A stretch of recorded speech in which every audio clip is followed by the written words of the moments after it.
Welcome to The Jump.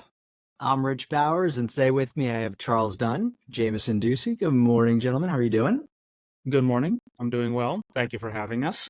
As always, thanks for being here. And today we are going to talk about something that is all over our news feeds. The company that may be again continuing this run as the hottest company on the globe, Nvidia. Right? This week was no different. They actually host their GPU technology conference. And man, oh man, are they releasing a lot of news.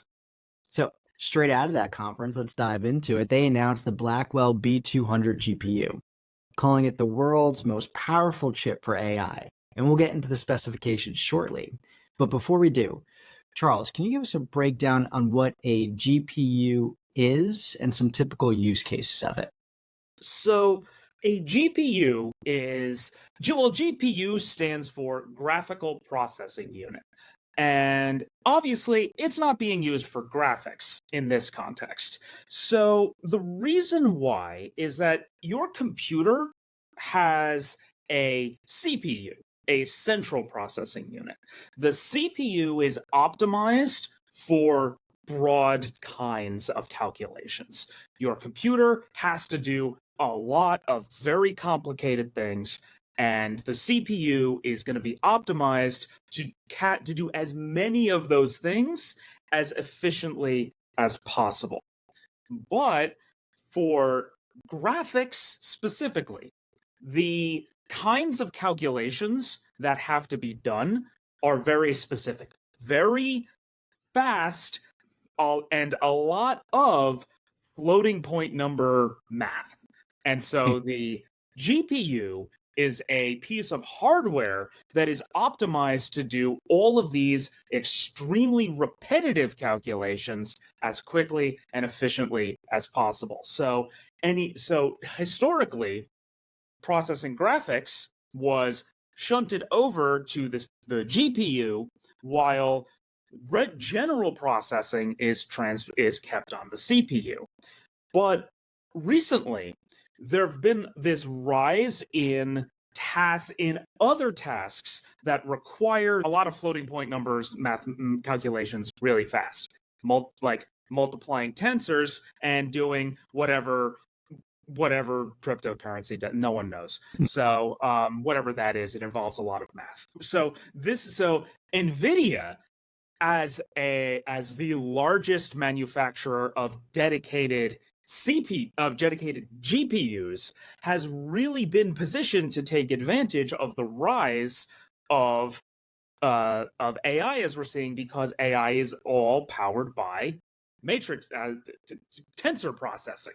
So now there is going to be a change in architecture, where there's the next generation of these chips are going to be TPUs, tensor processing units.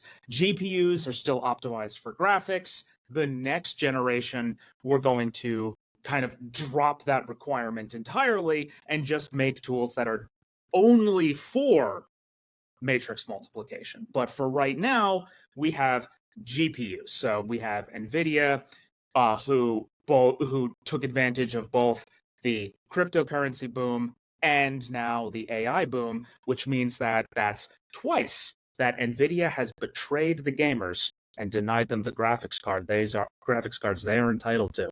So And we will talk about gaming today as a heads up. So that is a lot of information. So you have CPU, GPU, TPU. They only have about 23 letters left. So and then we'll be done, right? Overall. The QPU, the quantum processing unit, is going to be next. There we go. A lot on the radar. Charles, great breakdown on that. Thank you. So let's get even one step deeper and let's talk about this chip itself, right? So Jamison's been on The Jump before talking about a variety of different computer chips as they've been released. And so this is definitely in your wheelhouse. How big of a jump is this over the current must-have chip, the H100 that NVIDIA has? What's the difference and how large of a scale increase has it been? So, of course, I haven't gotten to try it out just yet. It might be a while before I do. But building off of what Charles said with the GPU to TPU transition, it looks like NVIDIA is holding up on its promise to pretty much double processing power no matter what every couple of years following Moore's law. And they appear to have done it again with the new architecture with Blackwell. Blackwell versus Hopper, which is its previous state-of-the-art architecture with the H100s and I think the H200s, which are still coming out a little bit later this year. The processing power has, from what I've seen, effectively doubled. People are saying that it can be up to 4 times as fast as well. But again, coming back to the architecture, it's not just the chip architecture that we're talking about, because Nvidia sells these systems. They don't actually sell the chip itself. They sell pre-built systems. And the H100 right now tends to go for about an estimated $30,000 to $40,000. And the Blackwell architecture is about twice as expensive to make for Nvidia. So I'm seeing prices are probably going to double and go down as the architecture becomes more popular and more widely used, as is what happens with most of Nvidia's cards, just with normal commercial GPUs as well that we can afford You can afford individually. a GPU? No, I can't. Hypothetically, you could. Hypothetically, yes. But overall, it looks like trying to cut out a good portion of the hype around this particular chip. It looks like they've once again succeeded in making things twice as fast. But in terms of specializing into a tensor processing unit chip as opposed to a graphics processing unit chip, they're able to specialize a little bit more in terms of what they need and what kind of math they need to do. So still on the rise, still hyping it up just as Nvidia always does, even with their normal graphics cards. And they seem to be profiting from it quite a bit, even though they haven't actually started selling them yet. You gave me a lot to work with there. So I do have a couple of follow-up questions for you. First of all, Moore's law you talked about, right? That is the popular law that we're seeing, and that there is an expected time frame where maybe that even stops or hits capacity. Can you just explain for the audience what is Moore's law and what was that time frame that you referenced? Yeah, definitely. So the basic gist of Moore's law is that every 2 years or so, the capacity of and the processing power of cards is going to double, because the transistors, the amount of transistors that are on those cards, which are the basic units of those cards, are going to double as well. And the reason why people are a little bit dubious about that, and even Moore himself, back in I think 2022 or 2023, he basically said this is something that will most likely end within this decade, probably around 2025, as we get to the point where the transistors become so small that we can't make them smaller. So we end up having to make the chips bigger. And we're actually seeing that with Blackwell. Blackwell versus Hopper, Blackwell's probably about twice as large. So. Yeah. You see the picture of NVIDIA's CEO holding that up. Yeah, exactly, in comparison. If you're just listening on Spotify here, Charles is actually demonstrating the size with his hands. So it reduces cost and energy consumption. They're saying by 25 times over the H100, though the H200 coming out, I think, next quarter or so, does have a nice increase in capacity over the H100. These chips will be used, I'm assuming, to also support the language models. Yeah, right. That's kind of the game plan here. Training and deployment, most likely. Okay, excellent. And when we're talking about language models, ChatGPT, think about that. Okay, so let's jump in. We could spend a lot of time there, but I want to be conscious of our remaining time. Sticking with NVIDIA, who else? They also showed off how generative AI tools are being used in video games, as Charles mentioned video games earlier, right? So creating unique non-playable characters, typically referred to as NPCs. They're creating unique interactions of these NPCs and even changing objectives throughout the games in terms of how you react to what they say as it goes back and forth. Staying with Jamison, can you tell us what to expect here? Say the impact on the gaming experience overall, or realistic expectations. Yeah, so this is, I'd say this portion of computing is still pretty uncertain ground with Nvidia. This is kind of new for them. They're a little bit new to the game when it comes to using large language models, as everybody is, understandably. They're still pretty new. But when it comes to integrating that into games, a lot of what we're going to see and a lot of what the hype is about right now is how the dialogue is going to change and the discussion is going to change. And what we have at the moment when it comes to the maximum amount of interaction that you can have with an NPC, in most cases, it's going to be dialogue trees. So you have choices in how you want to respond to these non-playable characters, but that is changing with these large language models. And as game developers are able to integrate these models and learn more about these models themselves into their games, then we will be seeing a lot more natural discussion, I'd say, a little bit closer to like having an actual human DM when you're playing Dungeons and Dragons. Mm-hmm. And you don't have to, the DM doesn't have specific scripts. Well, sometimes they do, but in most cases, to make it fun, they don't. They don't have specific scripts to actually interact with you. They actually do it on the fly in that particular character's tone of voice, format, memory context, all of that kind of stuff. We're basically transferring that all over to these large language models, and we're learning how to integrate that with the surrounding world. So what I'm interested in seeing, and I'm sure that this will pop up in the next 5 years or so, is definitely an expansion in terms of that kind of natural dialogue, but also not just between player characters and non-player characters.